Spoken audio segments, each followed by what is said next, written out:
வணக்கம். தாயின் மணிக்கொடி சொல்லுது ஜெயஹிந்த். தாயகம் காத்திட தன்னலம் போக்கிட சொல்லுக ஜெயஹிந்த்.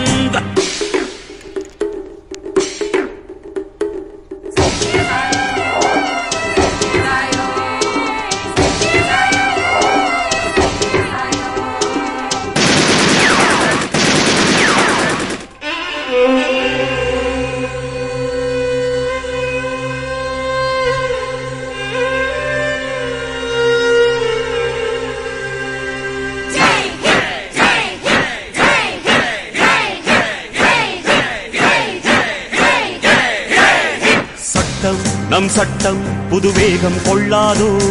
வேகம் இருந்தால் தான் வெற்றிகள் உண்டாகும். நம் மண்ணில் புது சக்தி பிறக்காதோ. சக்தி இருந்தால் தான் சரித்திரம் உண்டாகும். சட்டம்